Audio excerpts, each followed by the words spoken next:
নমস্কার, hello everyone, welcome to our YouTube channel BM education. গতকাল প্রকাশিত হয়েছে WBCS 2022 গ্রুপ সির ফাইনাল রেজাল্ট। সেখানে একজন সিলেক্টেড ক্যান্ডিডেট আজকে আমাদের সাথে আছেন। ওনার নাম অসীম দাস। উনি অ্যাসিস্ট্যান্ট কমার্শিয়াল ট্যাক্স অফিসার পদে যুক্ত হয়েছেন। নমস্কার স্যার, আপনার সাফল্যের নমস্কার। জন্য অনেক অনেক শুভকামনা আপনাকে। আপনি থ্যাংক নতুন ইউ। প্রজন্মের কাছে এক প্রেরণা। আপনার এই সাকসেস স্টোরিটা আমরা সমাজের কাছে তুলে ধরতে চাই। সেজন্য আপনাকে কিছু প্রশ্ন আমরা করব। তো প্রথমেই আপনি নিজের সম্পর্কে একটু বলুন, আপনার বাড়ি কোথায়? গ্র্যাজুয়েশন কোন সাবজেক্টে ছিল?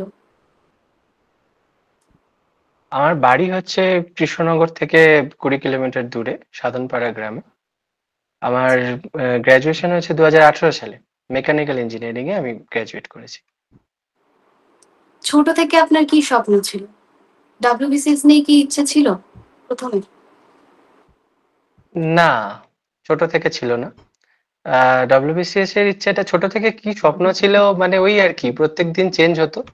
কখনো স্কুল টিচার, কখনো খেলোয়াড়, ক্রিকেটার, এইসব হতেই থাকতো। কিন্তু আমি আমার যে ক্লাস 10 পর্যন্ত যে টিচার ছিলেন, উনি 2012 সালে সম্ভবত উনি ল্যান্ড রেভিনিউ সার্ভিসে সিলেক্টেড হন। তো তারপর থেকে বলা যেতে পারে যে এটা নিয়ে জানাশোনা, এবং তখন আহ, সেই সময় আমরাও কলেজে পড়ছি, ওই রেজাল্ট যখন বেরিয়েছিল। তো তখন থেকে মনে হয়েছিল যে না, করা যেতে আচ্ছা, পারে। এবং তখন থেকেই আগ্রহটা। এর আগে কি আগ্রহটা, আপনি হ্যাঁ, কোনো তখন থেকে। কাজের সাথে নিযুক্ত ছিলেন? কোনো কাজের? না, আমি 2022 সালে এমটিএস হিসেবে সিলেক্টেড, এখন ওটাতেই চাকরি করছি। আচ্ছা, আচ্ছা। তার মানে এটা আপনার সেকেন্ড জব বলা যেতে পারে। হুম, আহ, সেকেন্ড। দুটোই 22 সালে, দুটোই 22 সালের, কিন্তু ওটার জয়েনিং আগে হয়েছিল, 2 বছর আচ্ছা, হয়ে গেল। WBCS এ তাহলে এটা ফার্স্ট অ্যাটেম্প্ট আপনার? না, ডব্লিউবিসিএস এটা আমার সেকেন্ড।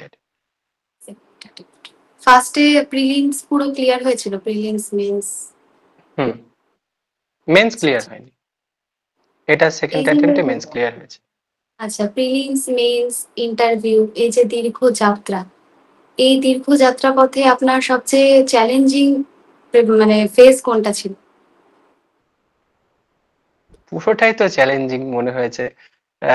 মানে আমরা যখন শুরু করছি সেই সময়টায় করে লকডাউন, প্রপার লকডাউন, এবং মানে শুরুর সময় যে মোটিভেশনটা থাকে সবারই থাকে, কিন্তু তখন আমাদের যেটা হয়েছিল যে চারিদিক থেকে শুধু নেগেটিভ খবর আসছিল, যে আর কিচ্ছু হবে না, আর কিচ্ছু হবে না, কোনো নোটিফিকেশন বেরোবে না, কোনো রেজাল্ট আসবে না। তো ওই রকম নেগেটিভ একটা আবহাওয়ার মধ্যেই আমরা ছিলাম।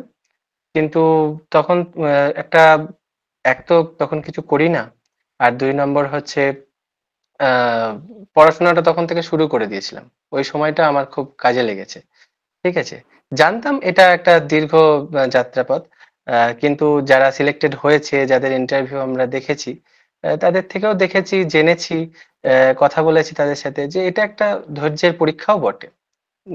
মানে বোঝাই যাচ্ছে যে এটা 3-4 বছর, 5 বছরের ধৈর্য, যদি সেটা হয়, তারপরে যদি না হয় তাহলে সেটা আরো দীর্ঘায়িত হয়। তো ওইটাই, পুরোটাই একটা চ্যালেঞ্জ। এই যে ফার্স্ট অ্যাটেম্পটে যখন আপনি ব্যর্থ হলেন, তখন আপনি নিজেকে কি করে মোটিভেট করেছিলেন, রেখেছিলেন কি? মানে আমি এটুকু বুঝতে পেরেছিলাম যে হবে। মানে যখন দেখুন, যখন 2020 সালে প্রথমবার ওই 127 কাট আপ চলে গেছিল, তার আগে কিন্তু কাট আপ ওই 100-র আশেপাশে ঘোরাফেরা করতো। হ্যাঁ। ঠিক আছে, তো ওইটা কিন্তু একটা আই ওপেনার বলা যেতে পারে, মানে চোখ খুলে দিয়েছিল যে শুধুমাত্র ওই গুটি কয়েক এমসিকিউ পড়ে বা কিছু বাজার চলতি বই পড়ে, মানে একটা দুটো বই পড়ে এটা হবে না, এটা সম্ভব নয়। হলেও হয়তো প্রিলিমস হতে পারে, কিন্তু মেন্স হবে না। আহ তো সেইটা আমার হেল্প করেছিল বলতে পারি আমি। তো তারপর যখন একটা হাই কাটা পরের বছরে গেছিল, 123 গেছিল বোধহয় 21 সালে, সেটাও যখন ক্লিয়ার হলো, তখন মনে হয়েছিল যে না, হবে, লেগে থাকা যায়, লেগে থাকা যেতে পারে। আমার 21 সালের মেন্সের নাম্বারও খুব একটা খারাপ ছিল না, হয়তো ডেসক্রিপটিভে আর একটু বেশি পেলে হয়তো আমি কল পেতাম। আপনার টার্গেট কি গ্রুপ সি, ডি এরকমই ছিল নাকি এ, বিটাও ছিল বা দেওয়ার ইচ্ছে না, আছে এ বি পরবর্তীতে? এ ছিল, বি ছিল না, এ ছিল। আমি সেটার জন্যই চেষ্টা করব এখন থেকে, মানে করছি, ওটাই আচ্ছা করব। আচ্ছা।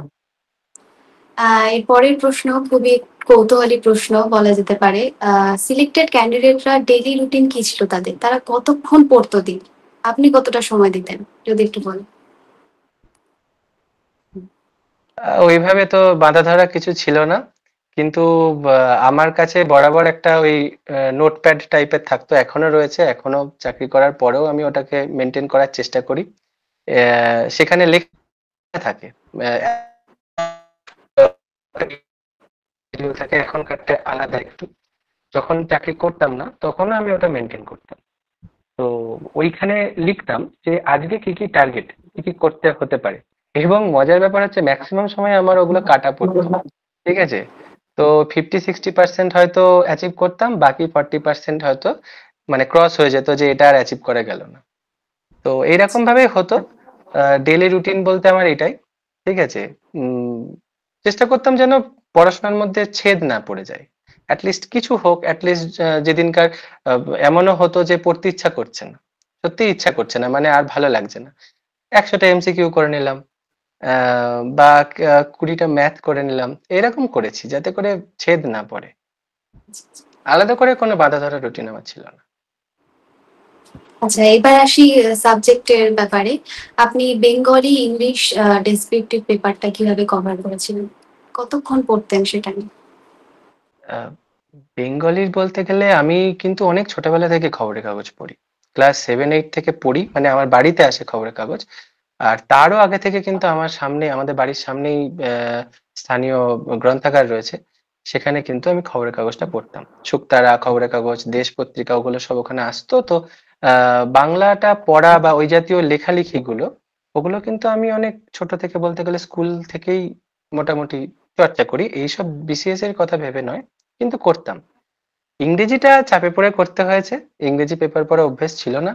আহ, তারপরে যখন প্রিপারেশনটা শুরু হলো তখন টাইমস অফ ইন্ডিয়া পড়তাম, মানে পড়তাম বলতে ওই একটা পেজ কোনো রকমে শেষ করতাম।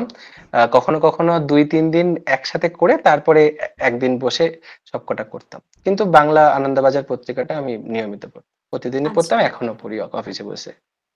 তাহলে তো কারেন্ট অ্যাফেয়ার্সটা আপনার খুব সহজেই আয়ত্তে চলে আসার কথা। Current affairs. হ্যাঁ, কারেন্ট অ্যাফেয়ার্সটা তো হ্যাঁ, এক তো পেপার পড়ে, আর 2 নম্বর হচ্ছে আমি স্কুল স্কুল থেকেই কুইজও করতাম, কুইজও অংশগ্রহণ করতাম। তো কারেন্ট অ্যাফেয়ার্স পড়ার চর্চাটা সেখান থেকেও তৈরি হয়েছে বলে মনে হচ্ছে। আচ্ছা, এবার আর কি হিস্ট্রি সাবজেক্টটায় একটা বিশাল বড় সিলেবাস, সেটা আপনি কিভাবে কভার করেছেন? হিস্ট্রিতে তো খুবই পপুলার দু একটা বই রয়েছে, সেগুলো সবাই পড়েছে, আমিও পড়েছি। আমি শুরু করেছিলাম জীবন মুখোপাধ্যায় দিয়ে। জীবন আচ্ছা মুখোপাধ্যায়ের যে স্বদেশ সভ্যতা বিশ্ব রয়েছে, সেটাকে কিন্তু ভালো করে পড়েছিলাম, এবং বারবার পড়েছিলাম ওই একটা বই। এবং সেই সাথে আমি রাখতাম হচ্ছে পুনাম দালাল ধাইয়া পড়েছি অ্যানসিয়েন্ট আর মিডিয়াভেলের জন্য, আর স্পেকট্রাম পড়েছি। আচ্ছা, এবার আসি জিওগ্রাফি সাবজেক্টটাই। সেখানে আপনি কোন বুকগুলো ফলো করেছেন? জিওগ্রাফিতে কার্তিক চন্দ্র মন্ডল থেকে পড়েছি আমি পুরো, মানে ওটা কিন্তু ইন্ডিয়ান হিস্ট্রিটাও খুব ভালো করে দেওয়া আছে। আহ, ওয়েস্ট বেঙ্গলের জন্য তো সেই সময় কার্তিক চন্দ্র মন্ডলটাই মানে কি বলবো, অদ্বিতীয় বই ছিল, আর কোনো ছিল না কোনো বই। আর মাজিদ হোসেন থেকে কিছু কিছু চ্যাপ্টার পড়েছি, কিছু কিছু চ্যাপ্টার নদ নদী, তারপরে হচ্ছে জিওগ্রাফি, মানে যেটা ফিজিওগ্রাফি অফ ইন্ডিয়া, ওটা কার্তিক চন্দ্র এই আমাদের মাজিদ হোসেন থেকে পড়েছিলাম। আর আমি আন একাডেমি নাম করতে চাইবো, ওদের অ্যাপ ছিল, আমি জানি না এখন কি কন্ডিশন সেটার। সেই অ্যাপে কিছু ফ্রি ইয়ে ছিল, মানে ফ্রি ক্লাসেস ছিল। সেখানে কিছু স্যারেরা মানে ক্লাস করাতে নিয়মিত একদম পুরো প্রপার ধরে ধরে চ্যাপ্টার ওয়াইজ করিয়েছিলেন। তো সেটা থেকে আমি নোটস রেডি করে রেখেছিলাম, সেটা আমার ক্ষেত্রে খুব হেল্পফুল হয়েছিল। আচ্ছা আচ্ছা। এবার আসি পলিটি এবং ইকোনমিক্স সাবজেক্টটাতে, যেটা নিয়ে স্টুডেন্টদের মধ্যে অনেক ভীতি দেখা যায়। তো সেটাকে আপনি কিভাবে কভার করেছেন?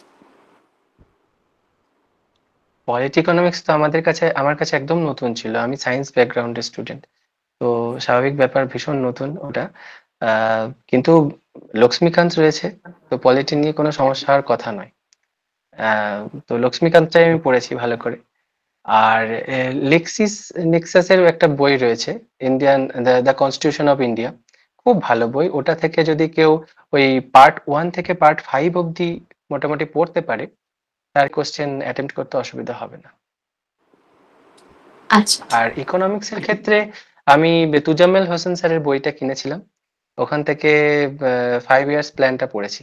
তারপরে তো নিতিন সিংহানিয়া স্যারের বইটা বাজারে এসে গেছিল, তারপরে আর পিছন ফিরে দেখাতে হয়নি, ওই বইটাই খুব ভালো করে ওই বইটাই পড়েছিলাম। ম্যাথ, জিআই এটা কি আপনার ডেইলি রুটিনে থাকতো প্রত্যেকদিন? Math, GI? জি, সত্যি বলতে জিআইটা হয়তো থাকতো না।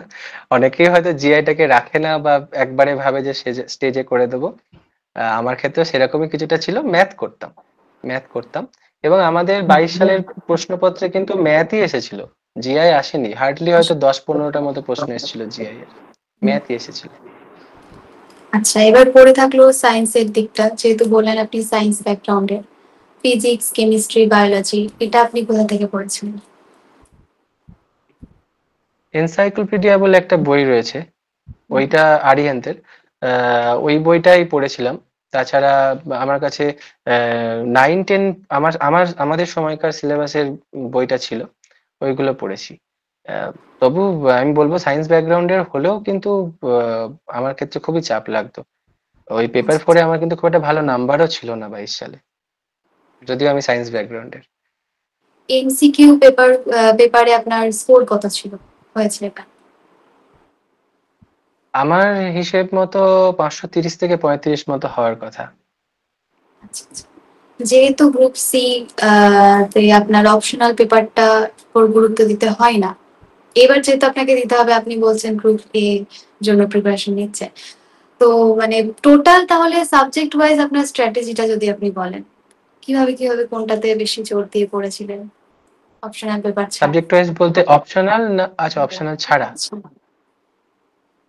অপশনাল ছাড়া বলতে আমি তো সব থেকে বেশি জোর দিতে বলবো ম্যাথ জিআইতে।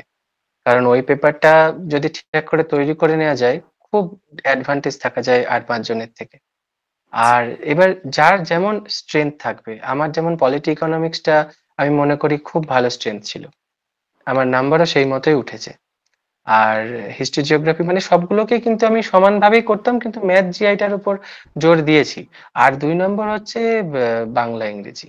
বাংলা ইংরেজিটা করতে হবে, মানে ইংরেজির প্রতি আমি হয়তো একচোখমি করেছি, বাংলাটাই হয়তো বেশি করতাম। কিন্তু ওটা করতে হবে। আমি লিখতাম না, কিন্তু আমি নিয়মিত লিখতাম না, কিন্তু আমি পেপারটা পড়তাম, কিছু ইম্পর্টেন্ট টপিক থাকলে খাতায় লিখে রাখতাম। আহ এইটাই করেছি, মানে সবগুলোতেই সমান সমান দিয়েছি। আর অপশনালটা আমি বলবো গাফিলতি হয়েছে আমার, সেই জন্যই হয়তো এই গ্রুপটা এবার হয়নি। আহ, মানে আমি বসতে পারিনি, ভয়ে বসতে পারিনি যে আমার বোধহয় হবে না। তো আচ্ছা, আচ্ছা। দেখা যাক পরে। আপনি কি পুরোটাই মানে সেলফ স্টাডির উপরেই পড়েছেন, নাকি কোনো ইনস্টিটিউটের সাথে যুক্ত ছিলেন? সেলফ স্টাডি তো করেছি শুরু থেকে। 21 সালের মেন্সটা আমি কিন্তু সেলফ স্টাডি করেই দিয়েছিলাম। আচ্ছা, আচ্ছা। তারপরে আমি দেখলাম যে কোথাও কি আমার ল্যাগ হচ্ছে, মানে বাড়িতে পড়ে আমি ততটাও করতে পারছি না যতটা করা সম্ভব। তো আমি এখানে সঞ্জয় বিশ্বাস স্যারের নাম করতে চাইবো। আহ, উনিও মানে এসিটিও হিসেবে যুক্ত হয়েছিলেন, তারপরে এখন উনি উচ্চ পদে পৌঁছে গেছেন। তো ওনার কাছে আমি পড়াশোনা করেছিলাম। আর ডেসক্রিপটিভ বাংলা ইংরেজির জন্য আমি অচিন্ত স্যারের কাছে পড়েছি। আচ্ছা, অনলাইনে হতো না, সেটা অফলাইনে পড়েছিলেন? ডেসক্রিপ্ট। ডেসক্রিপটিভটা আমি অনলাইনে করেছি, অনলাইনে ক্লাস হতো। আহ, বাকি বাকি জেনারেল সাবজেক্ট ম্যাথ জিয়া এগুলো আমি স্যারের কাছে বাড়িতে যেতাম। আচ্ছা, এবার আসি ইন্টারভিউ থেকে। ইন্টারভিউ বোর্ডে আপনার এক্সপিরিয়েন্স কেমন ছিল? কোন প্রশ্নগুলো বেশি চ্যালেঞ্জিং মনে হয়েছে আপনার কাছে? ইন্টারভিউ বোর্ড মেম্বার্স খুব খুব ভালো ছিলেন প্রত্যেকে। যিনি চেয়ারম্যান ছিলেন, অপূর্ব ভৌমিক সম্ভবত ওনার নাম। খুবই ভালো মানুষ বলেই মনে হয়েছিল আমার। মানে এত সুন্দর করে হাসছিলেন, মানে আমি ১ম বার ঢুকছি। ১ম বার একটা ইন্টারভিউ বোর্ডে গিয়ে যে টেনশন হয়, ভয় হয় যে কি ধরবে, পারবো কিনা। তো সেইটা যেন নিমেষের মধ্যে উনি ওটাকে সহজ করে দিতে পেরেছিলেন। তারপরে আর অসুবিধা হয়নি। একজন ম্যাডাম ছিলেন, বাকি ৩ জন স্যার ছিলেন। প্রত্যেকে ভীষণ কর্ডিয়াল ছিলেন। আম প্রশ্নপত্র আমার প্রায় ২৫-২৬ মিনিট ইন্টারভিউ হয়েছে। প্রচুর প্রশ্নপত্র ধরেছিলেন। কিন্তু কখনো মনে হয়নি যে না পারলে বুঝি কিছু একটা খারাপ হয়ে যেতে পারে বা আমার ইন্টারভিউটা খারাপ দিকে চলে যাবে। এমনটা মনে হয়নি। উনারা এতটাই ভালোভাবে সাপোর্ট করছিলেন। আচ্ছা, আচ্ছা। এই প্রিপারেশন ফেজে পরিবার, তারপর আশেপাশের বন্ধু-বান্ধবীদের সাপোর্ট কতটা পেয়েছিলেন আপনি? সাপোর্ট তো লড়াইটা তো সবাইকে একাই করতে হয়। এখন পরিবার বলতে আমি মায়ের সাপোর্ট থ্রু আউট পেয়ে গেছি। থ্রু আউট ওই একটা মানুষ পরিবারের দিক থেকে বলতে গেলে মাই করেছে সাপোর্ট। বন্ধু-বান্ধবরা ততটা জানতো না, বা আমি হয়তো আমার সার্কেলটাকে সেই সময় এতটাই ছোট করে রেখেছিলাম যে খুব বেশি জন ছিল না। তবে ২-৩ জন যে বন্ধু-বান্ধব যাদের সাথে আমি গ্রুপ স্টাডি করতাম, তারা প্রত্যেকে এখন আ আ চাকরি পেয়েছে, প্রত্যেকে চাকরি করে। আ তাদের ফুল সাপোর্ট ছিল। তাদের ফুল সাপোর্ট পেয়েছি আমি। আর প্রচুর স্যারেদের সাপোর্ট পেয়েছি। ব্যা মানে আমাকে বলতেই হবে তাদের কথা যে অ্যা তাদের সাপোর্ট ছাড়া হয়তো হতো না। মানে আচ্ছা, আচ্ছা। আমার সাথে কোনো পরিচিতি নেই। ফোনে কথা হয়েছে। তারপরেও যখন ফোন করেছি, যে বিষয়ে জিজ্ঞাসা করেছি সবসময় সাপোর্ট পেয়েছি। গতকাল যখন রেজাল্ট পাবলিশ হলো, লিস্টে যখন আপনি নিজের নামটা দেখতে পেলেন, তখন অনুভূতিটা কেমন হচ্ছিল? তখন কোথায় ছিলেন? তখন কি করছিলেন? সেই মুহূর্তটা একটু শেয়ার করুন। তখন তো সবে অফিস থেকে এসেছিলাম, ঘুমিয়ে গেছিলাম। তো আচ্ছা, একজন আমার আ এক দাদা মেসেজ করেছিল এবং ফোনও করেছিল কংগ্রাচুলেশন বলে। দাদাও সিলেক্টেড হয়েছে। বিতান চক্রবর্তী এসিটিও তেই সিলেক্টেড হয়েছে। তো ওই দাদার ফোনেই ঘুমটা ভাঙে এবং মানে যাকে বলে সেই চৈতন্য ফিরে পাওয়া যাকে বলে, সেরকম একটা ১ম এ বিশ্বাস করছিলাম না। তারপরে দেখলাম, রোল নাম্বার মেলালাম। বাড়িতে মাকে ফোন করলাম, বাবাও ছিল। খুব খুশি ওরাও। তো তারপরে এক করে, তো আমি তো এখানে একা থাকি, অফিসের বাকি বন্ধু-বান্ধবদেরকে জানালাম, স্যারদেরকে জানালাম।